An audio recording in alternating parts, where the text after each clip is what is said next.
project, we'll talk about this ready position of being standing. It's so important for road and for mountain. Just to be off the saddle, so we're not connected to that bike, and the bike can move side to side over the terrain.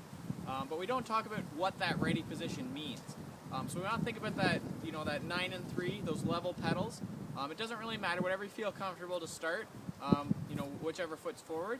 And we like to think elbows out, sort of attacking whatever we're going into. So we're sort of bent forward, chest sort of over the handlebars, I like to think, or maybe face over the hub, depending on the pitch, but that's a good rule of thumb.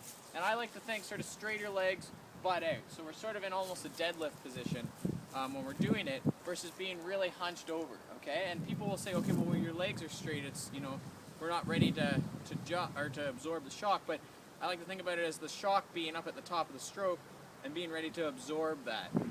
No different than if we're going to squat, we start up nice and high and then squat to jump.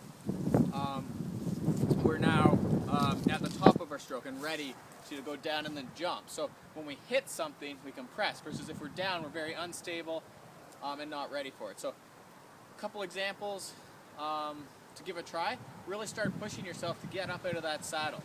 Okay, you can't hide, because eventually you're gonna have to get off road and use those muscles and use that nice absorbing technique. You can't just rely on the suspension. So give that a try.